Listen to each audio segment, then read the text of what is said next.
Magandang araw mga kaibigan. Gusto ko munang i-shoutout at pasalamatan ang aking mga researchers, kaibigan na si Eudora at Chris Torres. Palagi nila akong pinapadalahan ng mga videos, posts and articles kaya nakakagawa ko ng maraming reaction vlog. Ito ang pinadala nila, interview ni Karen Davila sa CEO ng WR Numero. At dito ipinaliwanag ni Professor Clive Argeles bakit bumagsak ng todo ang satisfaction rating ni Pangulong Marcos. Ito na po yung pinakamababang rating niya mula nung umupo sa pagkapangulo. 21% na lang ngayon. Nagsimula siya nasa 70 plus. Ngayon, wala na. Bagsak na bagsak. Tanong, makakabangon pa ba siya o wala na? The end is near. Pakinggan natin. With the president's ratings, we can show it on screen. Go ahead. Yes.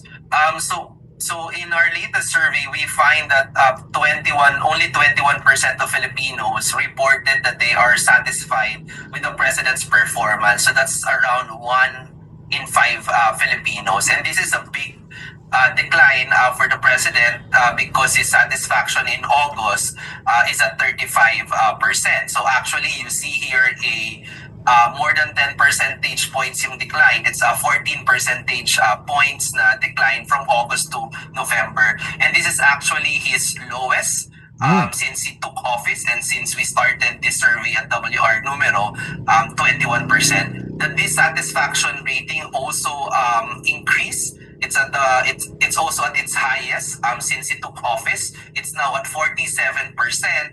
This is up by 15 percentage points from August. Noong August, he was at 32 yung dissatisfaction. So you clearly see here that for more Filipinos, in fact, close to the majority, not 47%, they are unhappy with the president's performance, and only a few are now happy, or satisfied with the president's performance. Now, is this the lowest rating of any president?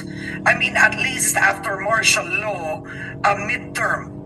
Since it's actually very, very close already, because I think the record, the record here is Gloria Macapagal Arroyo in 2010.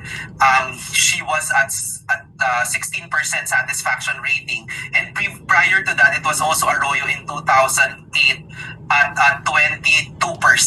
So he's already between those two records of being an unpopular president, actually, post-EDSA. Okay, now, by region, let's talk about region.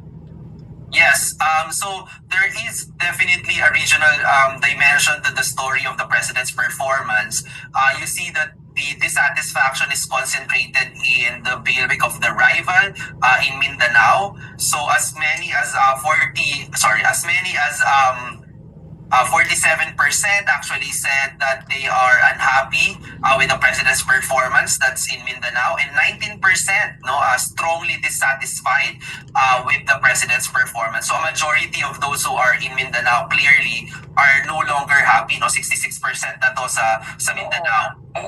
In other places, so for example, the satisfaction naman for the president is concentrated in the rest of Luzon. This is Luzon outside of Metro Manila, and as expected, nandito din kasi yung bailiwick, the north of Luzon, for example. So you have here 29% in the rest of Luzon finding the president's performance to be still positive, but that's still around only 3 in 10 residents of Luzon. That's quite similar to Metro Manila as well. Okay, now, but what Luzon, has it increased or decreased?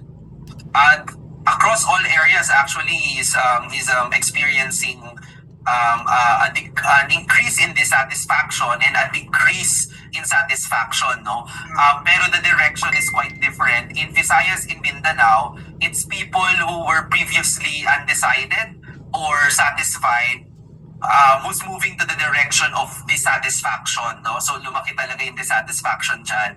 In Metro Manila and rest of Luzon, what we've observed is that the movement is primarily from those who were previously previously satisfied pero sumasali muna sila sa undecided for now.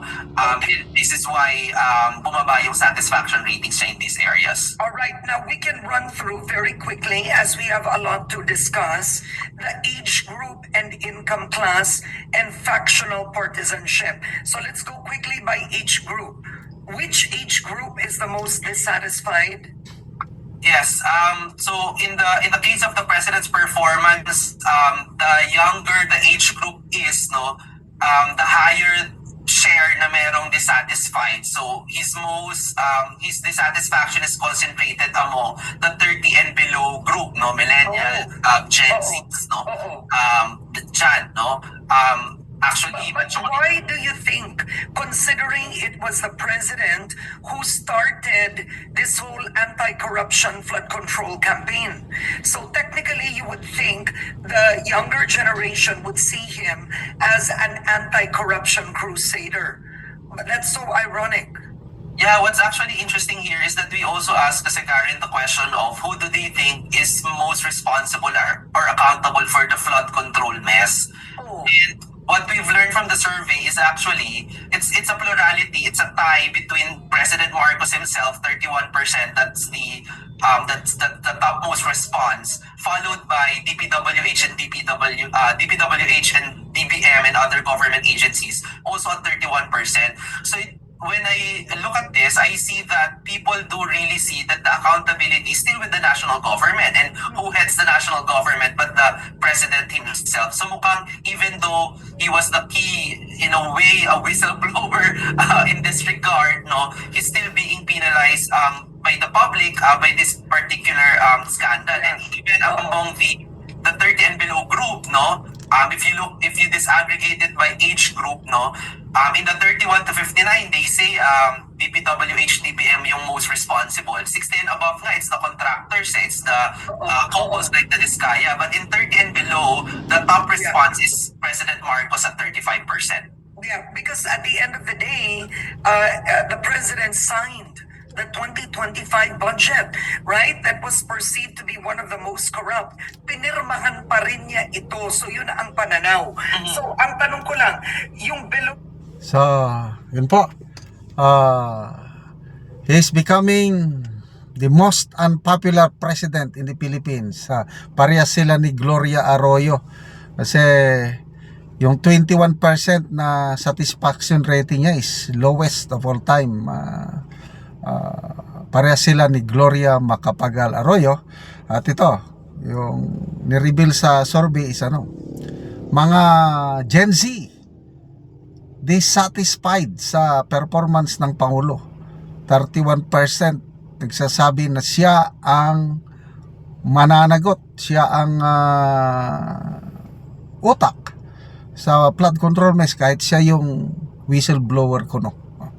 So salamat sa WR numero, isa sa mga pinagkakatiwalaan natin na survey group. Kaya mga kaibigan, salamat sa inyong pagsubaybay sa ating channel.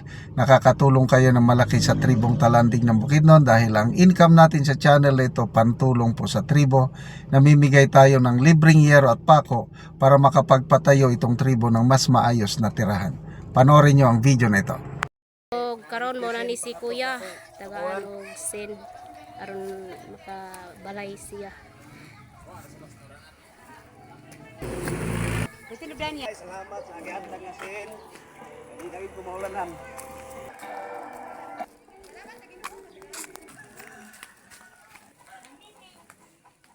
So abot na gyud siya sa iyang balay. So karon mo na ni ang itsura sa balay ni Kuya. Nga gatuluan na gyud siya na mga uslot sa iyang balay.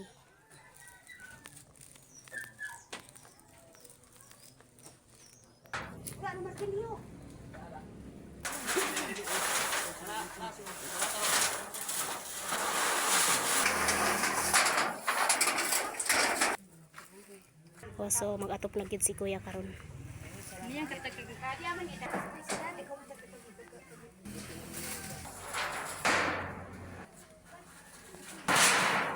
Tayo sa video sa mga viewers, natuntang murakan pa ilang matabangan. Pasok ka. O karon humanagid ang atop ni kuya. Nag-atop na gid siya.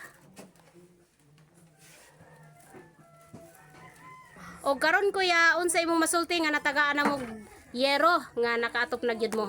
Ay, salamat kayo sa Ginoo ug sa video ug sa mga supporters sa kaniyang vloga. Ug sa mga vlogs Kasi kay. o kuya. Masalamat lang kung dako nga natupad gyud akong abuhan. Oo. Sige at ate og kuya, salamat kaayo.